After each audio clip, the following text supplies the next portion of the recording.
morning, citizens, and welcome to another episode of the T-Files, episode X for 10. Today I'm going to be talking about violins, the different types you get, the reasons why you get such different types, and why. Okay, so starting off, the parts of a violin. Right, so what we've got here, ladies and gentlemen, is a half-size student model. I'm going to talk normally because no one's going to probably understand me. Okay, so parts. Starting at the top is what we call the scroll, because if you envision a scroll back in the day, it used to be wrapped around itself in a nice looking little paper scroll. Okay, so that's the scroll. Then you get these little black guys sticking out to one side to the other.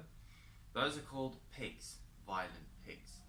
Now, what they do is they turn the string around the peg, creating the tension. Okay, so back in the day, that's how they used to tune them as well. So therefore you get the name tuning pegs. Okay, so tuning pegs. Then you get this little black guy over here, the fingerboard. Now on acoustic guitar you'll get a fretboard, because it's actually got those metal things called frets. On this guy, you don't have any. How are you gonna play it? Oh my gosh! You can see that there is no metal objects whatsoever in this violin. So you have to have precision when playing this thing. Okay, so fingerboard. You'll get the neck nut like a conventional guitar would have. So that's that. Okay, then you've got this floating little piece of maple over there. You see it? Go. That's called the bridge.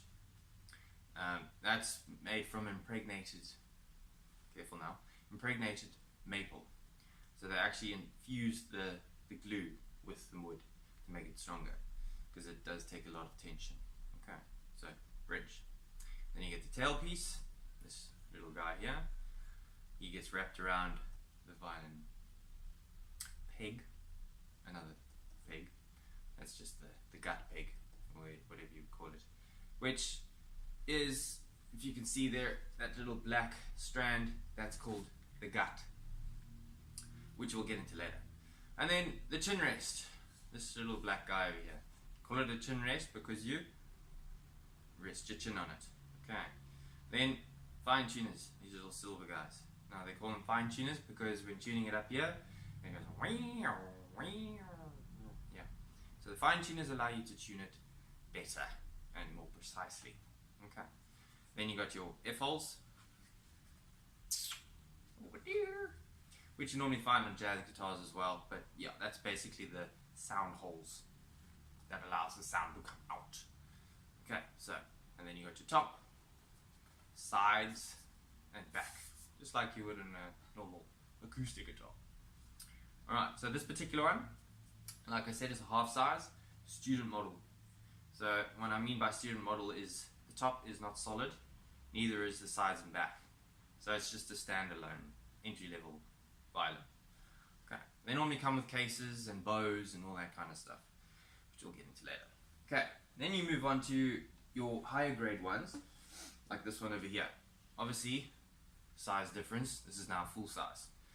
Now, your pegs, your violin pegs, your fingerboard, your tailpiece, your chin rest, all those materials will now be made from ebony, which is a more expensive, harder wood. So better longevity and tone as well.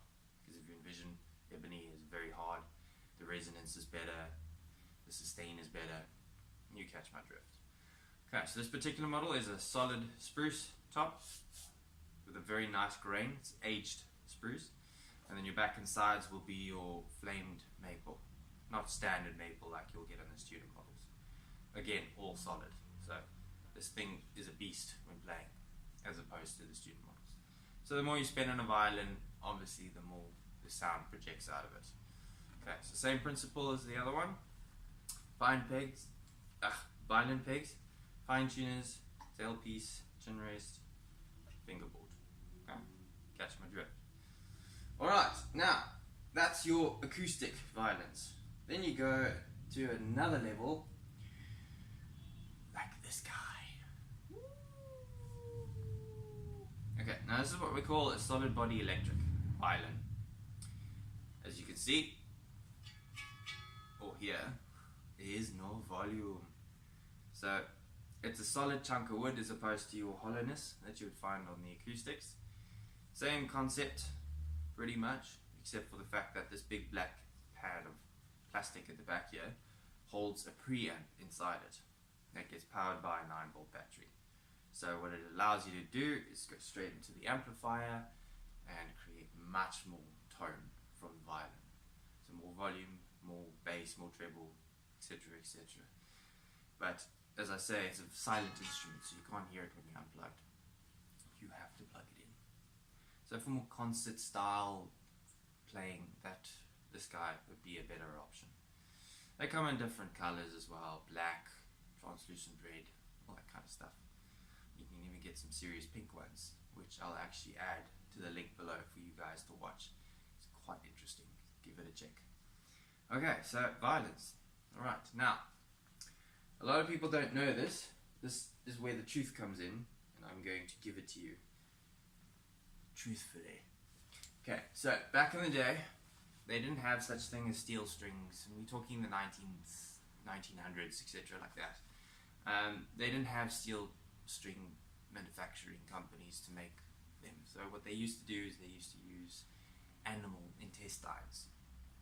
Now, they would actually call it as catgut. Now, the joke can extend to very dirty jokes and bad humor, but the truth is actually catgut extends from cattle gut, which is the intestines of a goat or a sheep or a cow or whatever. So that's what they actually used to use for the strings on a cello, a violin, or a double bass back in the day. How weird, eh? I know. But, you know, as life goes on, we find synthetic material to replace such gut with. So, the jokes could go to the extent of, you know, back in the day there were so many rats in the sewers and running the streets, so they incorporated cats to kill the rats. Yeah, I rhymed. But then what would happen is, you know, all the rats would die out and then the cats would thrive. So, yeah, that's where the joke would come from, is there was too many cats, so they would cull them and use their intestines. Very dark joke. But anyway, so that's not true, guys. Don't worry. We all love cats. No cats were harmed. Okay. So, yeah. Catgut derives from cattle gut, not cat, as in physically meow, poor little cat. Okay. Alright, so strings. That's where they used to come from. Now, when playing your violin, you get what they call a violin bow, which has actually got Mongolian horsehair or synthetic material nowadays attached to it. I don't have a sample for you because I didn't think this far. I'm so sorry. But what that does is it allows you to actually create friction on the strings so that you can make a clang, yeah, that kind of sound. But what you need to do is put rosin on the bow, which is actually like a tree sap material. So you rub it on the hairs of the bow, you do it a couple of times, maybe 5 minutes, until it creates a powder substance on the hairs that allows the violin to make noise on the strings. Okay, so, and then you get another thing called a shoulder rest. Again, I don't have a sample for you. I should have seriously thought this through. Anyway, that sits on the shoulder to elevate the violin. So when holding it, you're practically doing this kind of thing. So if I was to push it down, I would be pushing down quite substantially and I would be feeling uncomfortable. So what the shoulder rest does is it just elevates the violin a bit more so that you can feel more comfortable. Alright, violins. Simple as that. Enough said, yo. Alright, that's episode 10 for you guys. Stay tuned for scenes from our next episode. Yo, have a great day, and remember, if you can't do it right, carry on. You will get there. Okay, so good luck to you violinists. Just remember that there are other people in the house listening to you, and we are putting up with a lot. So yeah, if we do scream and shout, don't worry, we love you. Just guys.